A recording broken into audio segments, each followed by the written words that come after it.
Hello everyone, स्वागत है आपका इस नई वीडियो में। तो आज की इस वीडियो में मैं आपको बताने वाला हूँ कि आप कैसे अपने सूर्य को देख सकते हैं। कुंडली के 12 भाव में सूर्य कैसा इफेक्ट करते हैं, ये चीज़ आप आज इस वीडियो में मैं आप लोगों को बताने वाला हूँ। तो सबसे पहले हमें ये जानना ज़रूरी है कि सूर्य किस चीज़ का कारक होता है, ताकि हमें ये चीज़ पता चले कि जब किसी भी भाव में सूर्य बैठता है तो अच्छे और बुरे रिजल्ट देता है और कैसे देता है। तो सबसे पहले यहाँ पे मैंने जो लिखा है उस चीज़ को आप पढ़ सकते हैं, स्क्रीनशॉट ले सकते हैं इस चीज़ की। तो यहाँ पे मैंने लिखा है, अगर मैं मोटा-मोटा बोलूँ तो यहाँ पे आत्मा, इच्छा शक्ति, अधिकार, नेतृत्व गुण और पिता का कारक होता है सूर्य। तो अब ज़्यादा टाइम वेस्ट ना करते हुए सबसे पहले भाव पे हम जाते हैं। लेकिन एक डिस्क्लेमर मैं देना चाहता हूँ कि अगर आपका सूर्य स्वराशि में है, मतलब पांचवा पांच जहाँ पे लिखा है वहां पे अगर आपका सूर्य बैठा है तो ये स्वराशि वाला सूर्य कहलाता है, मतलब अच्छा है। और अगर लगन में सूर्य बैठा है तो ये भी अच्छा होता है, इसे उच्च का सूर्य बोला जाता है। और इसके साथ साथ अगर अंश बल में अगर आपका सूर्य कहीं ना कहीं कमजोर मिल रहा है, आपको ये लग रहा है कि अंश बल में कमजोर है, तो हो सकता है कि जो चीज मैं यहाँ पे पॉजिटिव बातें बताऊं वो सारी थोड़ी सी कम हो सकती है आपके हॉरोस्कोप में। तो इस चीज को देख सकते हैं आप। इसके लिए मैंने एक वीडियो बना चुका हूं मैं पहले, तो उस वीडियो को देख सकते हैं। एक शॉर्ट वीडियो बनाई थी मैंने ग्रहों का अंश बल में, तो उस चीज को आप देख लेना। तो अब मैं बताता हूँ कि सबसे पहले कि अगर पहले यहाँ पे पेन निकाल देता मैं। सूर्य अगर आपके आपके लगन में बैठ जाता है तो यहाँ पे सूर्य की सबसे अच्छी पोजीशन में से एक होती है। तो यहाँ पे सूर्य आदमी को स्वाभिमानी और आत्मविश्वास से भर देता है। यहाँ पे अ, सूर्य की एक और अच्छी चीज आती है कि यहाँ पे क्रोध की भावना थोड़ी सी बढ़ जाती है यहाँ पे। लेकिन इसके साथ साथ अगर यहाँ पे ओवरऑल देखा जाए तो सूर्य यहाँ पे बहुत अच्छे रिजल्ट देता है। और सूर्य जब पहले भाव में आता है, पहला भाव हमारी खुद का होता है, हमारी पर्सनैलिटी का होता है। तो यहाँ पे सूर्य के गुण उसकी पर्सनैलिटी में भी आएंगे जिसका सूर्य पहले भाव में होता है। मतलब वो अपनी बातों पे अडिग रहेगा। और अगर अच्छे अंश बल के साथ सूर्य यहाँ पे रहेगा तो यहाँ पे संपत्ति का भी अच्छा योग बन जाता है। लेकिन इसकी एक ही नेगेटिविटी मेरे को दिखती है, क्योंकि सूर्य का यहाँ पे दृष्टि जाएगी, सातवीं दृष्टि जाएगी। ठीक है, सूर्य के पास सातवीं दृष्टि होती है।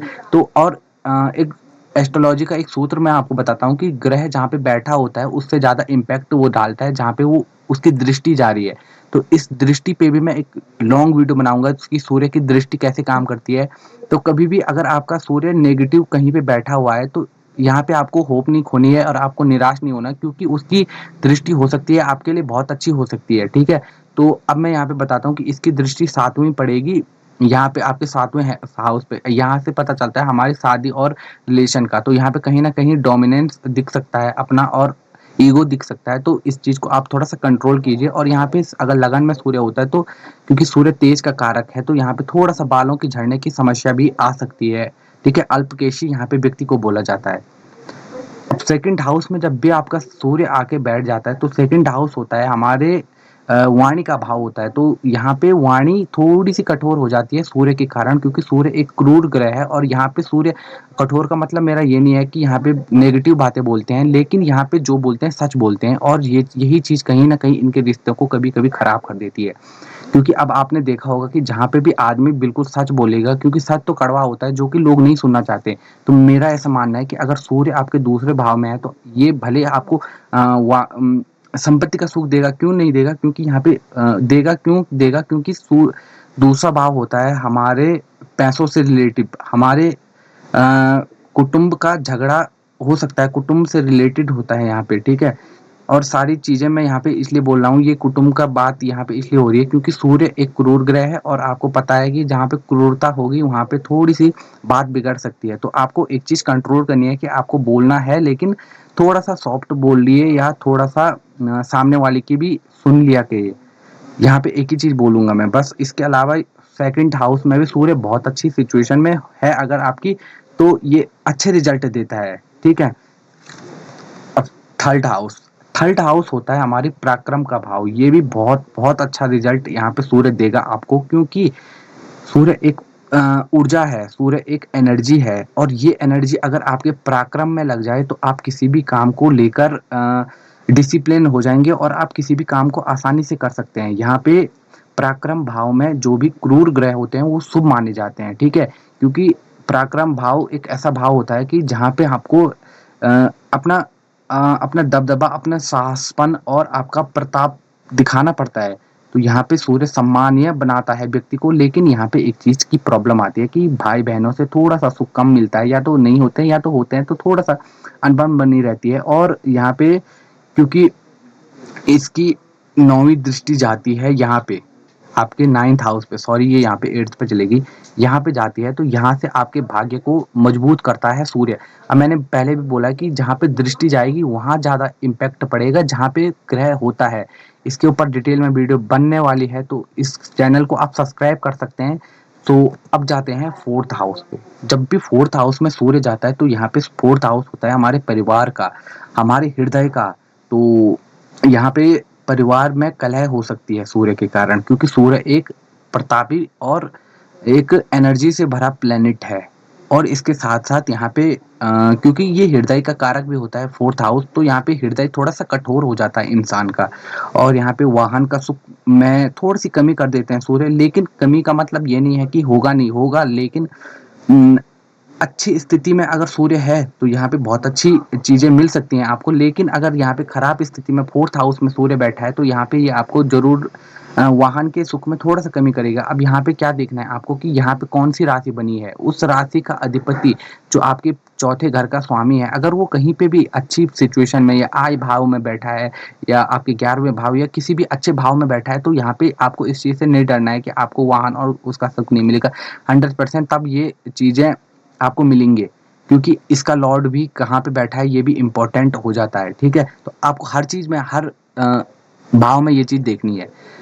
5th हाउस होता है हमारी एजुकेशन का, अ, हमारी जो भी आप बोल सकते हैं कि विवेकशीलता, हमारी बुद्धिमत्ता का, हमारी बुद्धि का होता है। तो यहाँ पे जब भी सूर्य आता है तो यहाँ पे पेट से संबंधित रोग दे देता है यहाँ पे। इसके साथ साथ अगर यहाँ पे मेरे को ये चीज यहाँ पे ये इसकी सिचुएशन बहुत अच्छी नहीं हो सकती है सूर्य की, अगर ये राहु के साथ, अगर खासकर राहु के साथ बैठ गए तो यहाँ पे गर्भपात होने के भी बहुत ज्यादा चांस बढ़ जाते हैं। और क्योंकि सूर्य बुद्धि पे अटैक करेगा, क्योंकि ये बुद्धि का कारक है, तो बहुत ऐसे व्यक्ति को गुस्सा बहुत जल्दी जल्दी आएगा, क्योंकि 5th हाउस का सूर्य अच्छे रिजल्ट जनरली नहीं देता है। लेकिन अब मैंने फिर से बोला, यहाँ पे आप देख सकते हैं कि आपका यहाँ का 5th का लॉर्ड अगर अच्छी सिचुएशन में है तो सूर्य यहाँ पे उतना बेकार रिजल्ट नहीं देगा। ठीक है, इसके साथ साथ यहाँ पे मैं एक चीज और ऐड करता हूँ कि यहाँ पे पेट का रोग भी हो सकता है, तो आपको इस चीज में भी देखना है। लेकिन अगर इसकी पॉजिटिविटी की बात की जाए तो 5th हाउस का सूर्य आपको विवेकशील बनाता है, आपको बुद्धिमान बनाता है, और आपकी बुद्धि को प्रखर कर देता है। इस तरीके से आप मतलब अपनी दिमाग का यूज कर पाते हो कि क्योंकि सूर्य एक एनर्जी है, मैंने फिर से बोल रहा हूँ, तो एनर्जी जहाँ पे होगी वहां पे इम्प्लीमेंट होगा, तो आपकी बुद्धि पे एनर्जी जाएगी तो आप दिमाग के कार्य में बहुत अच्छे हो सकते हैं। तो इस चीज को आपको ध्यान रखना है, और आप देख सकते हैं कि आपको क्या करना चाहिए आपका करियर में। 6th हाउस का सूर्य भी मेरे को लगता है कि ओवरऑल बहुत अच्छा होता है। लोगों को लगता है कि जब भी 6th 8th एंड 12th इन 3 भावों में कोई भी ग्रह पड़ जाता है तो वो बहुत बेकार रिजल्ट देता है। हाँ, 100% ये बात सही है, लेकिन क्या बात है इसमें कि जब सूर्य जैसा क्रूर ग्रह या शनि राहु जैसे पापक ग्रह इस 6ठे भाव में आते हैं तो वो अपना अच्छा रिजल्ट देते हैं। क्यों? क्योंकि यहाँ पे सूर्य शत्रुहंता का योग बनाते हैं, प्रबल शत्रुहंता।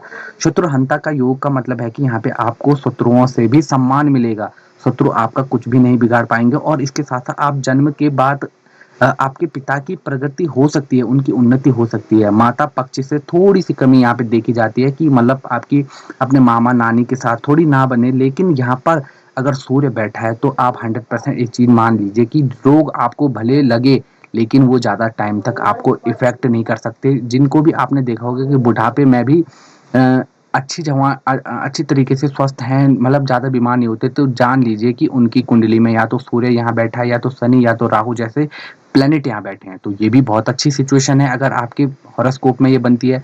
इसके साथ अगर 7वें घर का सूर्य है तो ये मैं थोड़ा सा इसको बेकार मानता हूँ, बेकार भी नहीं बोल सकते, लेकिन थोड़ा सा यहाँ पे डराने वाली चीज ये है कि क्योंकि सूर्य एक ईगो है, सूर्य एक ताप है, सूर्य एक एनर्जी है, तो यहाँ पे जब 7वें घर पे ये एनर्जी जाएगी, 7वां घर होता है हमारी शादी से रिलेटेड, हमारे रिलेशनशिप से रिलेटेड। और आपको पता है शादी जब होती है मतलब किसी के साथ भी रिलेशन तभी बनता है जब दोनों की सहमति होती है, जब दोनों एक दूसरे को समझते हैं, तब जाके कोई भी रिश्ता आगे बढ़ता है। क्योंकि सूर्य वाला व्यक्ति यहाँ पे कॉम्प्रोमाइज़ नहीं करता है, तो यहाँ पे कभी-कभी पत्नी के साथ मतभेद हो जाते हैं, बहुत ज़्यादा भी कभी-कभी सिचुएशन बिगड़ जाती है। और उल्टा अगर यहाँ पे अगर आप मांगलिक हो गई, अगर सूर्य 7वें घर में है और उल्टा आप मांगलिक हो गए, तो बहुत मेरे को लगता है कि थोड़ी-सी नेगेटिव एनर्जी आपको घेरे रहेगी। आप हमेशा अपने पार्टनर के साथ लड़ाई झगड़े में उलझे रहेंगे और उनके साथ आपका तनाव हमेशा बना रहेगा। तो यहाँ पे लेकिन यहाँ पे क्या चीज़ होती है कि यहाँ पे व्यक्ति स्वाभिमानी ज़्यादा बन जाता है, कठोर वचन बोलने वाला बन जाता है और अपने आप को ही ज़्यादा मानता है। और क्योंकि 7वां घर होता है हमारे स्पाउस का, हमारे शादी से रिलेटेड, तो यहाँ पे व्यक्ति जब सूर्य यहाँ पे आता है तो कभी-कभी आदमी अकेला रहना पसंद करता है, ज़्यादा लोगों से बात नहीं करता है, क्योंकि उसे खुद में ही ये फ़ील होती है, क्योंकि सूर्य एक इस चीज़ को भी दिखाता है कि सूर्य बताता है कि खुद में ही सूर्य पूरा है, इस चीज़ को दिखाता है। तो 7वां घर शादी है, तो शादी में लोगों को ऐसा लगेगा, यहाँ का सूर्य ये बताएगा कि हाँ, मैं खुद में ही बेहतर हूँ, लेकिन आपको इस मेंटालिटी को चेंज करना है। आपको यहाँ पे थोड़ा-सा अपनी जो भी वाइफ़ है उसके साथ थोड़ी-सी बना के रखनी है और आपको थोड़ा-सा अपने ईगो को कंट्रोल करना है। 8th हाउस का सूर्य बहुत मेरे को लगता है कि 8th हाउस में सूर्य इतना अच्छा इम्पैक्ट नहीं देता है जितना और भाव में देता है। लेकिन फिर से अगेन मैं एक चीज़ बोलता हूँ कि यहाँ पे बनी हुई राशि, यहाँ पे जो भी राशि है उसको देख लीजिए एक बार कि वो आपके कहाँ पे, उसका लॉर्ड कहाँ पे बैठा है आपकी कुंडली के। अगर वो अच्छे भाव में बैठा है तो ये सूर्य भी आपको अच्छे रिजल्ट देगा, इस चीज़ में आपको डरने की ज़रूरत नहीं है। 8th हाउस में पित्त रोगी यहाँ पे बना देता है सूर्य, परेशान कर देता है, क्रोध, चिंता, धन भाव में थोड़ी-सी कमी, ऐसी चीज़ें लेके आता है, ठीक है? लेकिन 8th हाउस में धैर्य की कमी व्यक्ति को कर देता है सूर्य।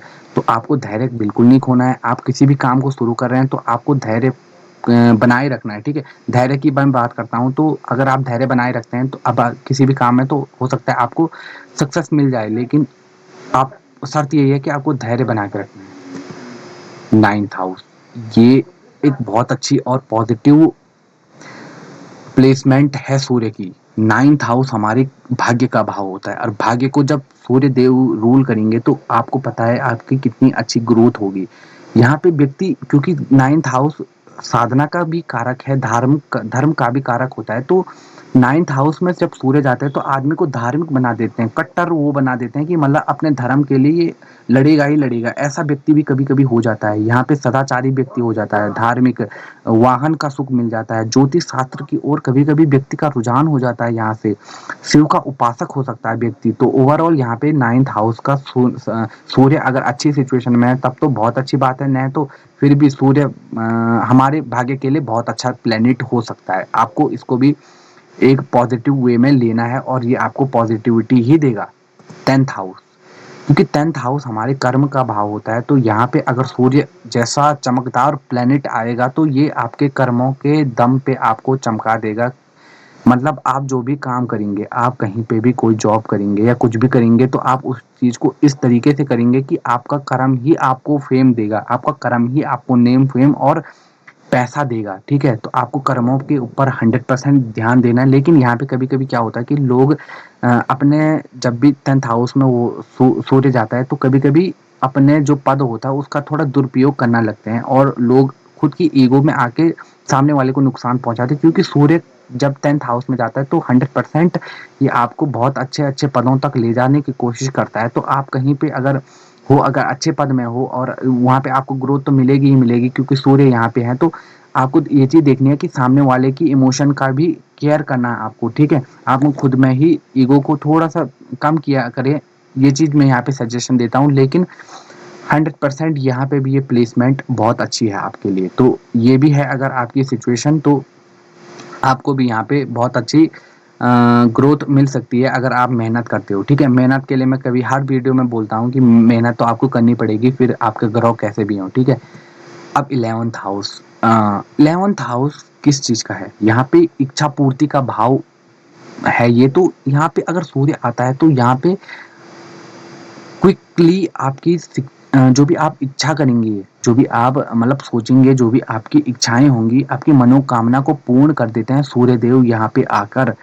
लेकिन अब इसका मतलब ये नहीं कि आप बैठे-बैठे बस सोचते रहो और हो जाएगा। लेकिन इसका मतलब ये है कि बहुत सारे लोगों को आपने देखा होगा कि वो अपनी लाइफ में बहुत कुछ करना चाहते हैं, लेकिन एंड ऑफ द डे वो नहीं कर पाते हैं किसी न किसी सिचुएशन के कारण, या कुछ हो सकता है उनकी फैमिली में कोई प्रॉब्लम हो। लेकिन जब आपके 11th हाउस में कोई शुभ प्लैनेट, ये मतलब सूर्य बैठ जाता है, तो आप जो भी डिसाइड करेंगे सूर्य आपको वो ला के देगा। आप अगर पूरी मेहनत कर रहे हैं तो कभी भी आपको इस चीज़ के लिए निराश नहीं करेगा सूर्य कि मैंने सोचा था, मेरा गोल था ये, मेरा सपना था ये, लेकिन मैं नहीं कर पाई। ये चीज़ यहाँ पे बिल्कुल नहीं होगी, क्योंकि सूर्य जब भी 11th हाउस में आता है तो आपको इस चीज़ का बिल्कुल बेफिक्र हो जाना है कि मैं कर भी पाऊंगा या नहीं, क्योंकि ये आपको दम दे रहा है, यहाँ से पूरा एनर्जी आपको दे रहा है कि हाँ, आप मैनिफेस्ट कर सकते हो अपनी सक्सेस को। तो इसमें भी बहुत अच्छी प्लेसमेंट मानता हूँ सूर्य की।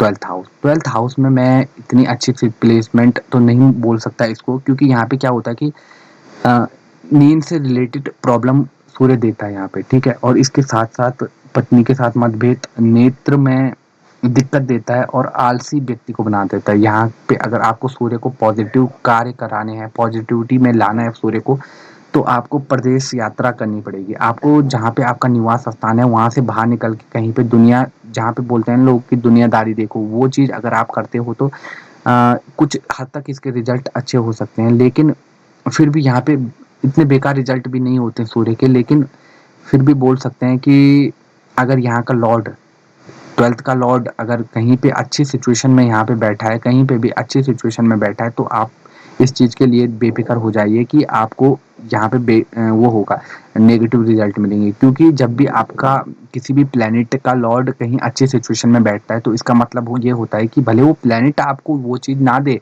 लेकिन वो लॉर्ड आपको वो चीज़ देगा, ठीक है। तो आपको घबराना बिल्कुल भी नहीं है, अपने वर्क में बने रहिए, अपने काम में बने रहिए, अपने जो भी आप चाहते हो अपने गोल को सेट कर